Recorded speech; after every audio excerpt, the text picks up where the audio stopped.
Bonjour à toutes et à tous, voici la première vidéo d'une rétrospective de 15 ans de voyage, d'aventure et d'exploration autour du monde, à une époque où les expéditions étaient publiées dans la presse spécialisée.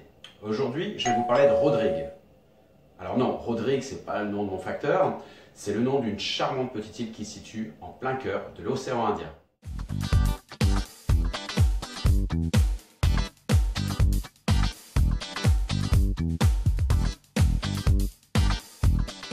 L'archipel des Mascareignes est situé dans le sud-ouest de l'océan Indien. Vous connaissez sûrement certaines de ces îles, comme bien sûr l'île de la Réunion ou encore l'île Maurice. Il y a également les îles de Saint-Brandon, un atoll caché au nord de cet archipel. Je vous en parlerai dans une prochaine vidéo. Et donc l'île Rodrigue qui se situe à environ 600 km à l'est de l'île Maurice, dont elle dépend. C'est donc une île de petite taille. Elle fait environ 20 km sur 10 km, ce qui représente la taille de Belle-Île-en-Mer par exemple, mais elle a une particularité. Son lagon est très grand et il fait 2 fois la superficie de l'île principale. En 2004, nous lançons une expédition avec 2 compères bretons, Steven Penouet, Steven Follotek et le photographe Damien Poulneau en direction de l'océan Indien.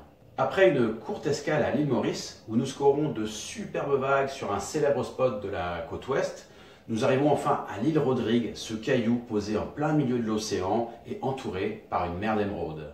Nous faisons alors connaissance avec Wenning, un pêcheur local. Il faut savoir que l'île vit essentiellement de la pêche artisanale, de l'agriculture et un petit peu du tourisme.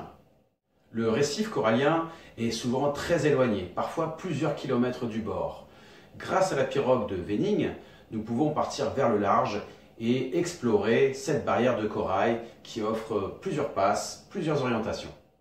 L'île est très bien située pour capter les houles qui se créent dans le sud de l'océan Indien pendant l'hiver austral.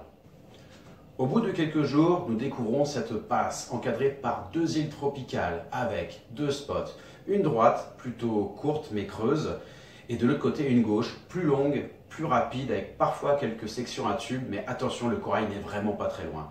C'est une superbe session, l'eau est bleu turquoise, Wenning est en train de pêcher dans sa pirogue et il n'y a pas la moindre personne à l'horizon.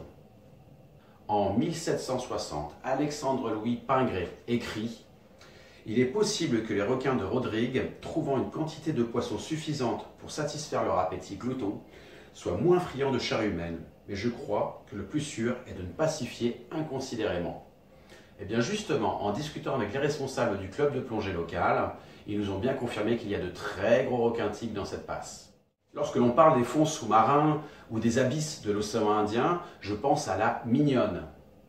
Alors non, la Mignonne, il ne s'agit pas d'une femme, il s'agit d'une corvette, c'est-à-dire un navire qui a été construit à Lorient, en Bretagne Sud, et dont les mâts proviennent d'une forêt tout près de chez moi.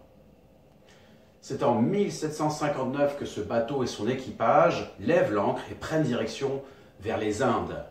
Malheureusement, en chemin, de manière fortuite, ils vont rencontrer une flotte anglaise. Le bateau sera coulé à 2 pas de l'île Rodrigue. À l'époque, beaucoup de navigateurs s'arrêtaient sur l'île Rodrigue car elle était recouverte de tortues terrestres. C'était une des plus grandes concentrations de tortues au monde et c'était surtout un formidable garde-manger pour les marins de passage. Au fil des ans, au fil des décennies, ils ont malheureusement dépeuplé et dépouillé l'île de ces tortues jusqu'à ce qu'elles disparaissent totalement. Nous avons alors rencontré 2 passionnés, Aurel André et Richard Payendi, 2 passionnés de leurs îles qui ont réimplanté les tortues terrestres sur l'île Rodrigue et grâce à la Mauritian Wildlife Foundation et surtout grâce à leur motivation, ont participé activement à la restauration de la forêt primaire. Il y a ici une impression de lenteur, d'éloignement, d'étrangeté au monde des hommes ordinaires qui fait penser à l'éternité, à l'infini. C'est un extrait du Chercheur d'or, un livre de Jean-Marie Gustave Leclésio, prix Nobel de littérature, et dans ce livre, le personnage est à la recherche d'un trésor qu'il ne trouvera jamais. Mais finalement, le trésor, c'est l'île Rodrigue et les gens qui y vivent. J'ai beaucoup aimé cette destination. Je vous retrouve très bientôt dans une vidéo sur la mer Méditerranée et sur les vagues qui s'y cachent. À très bientôt.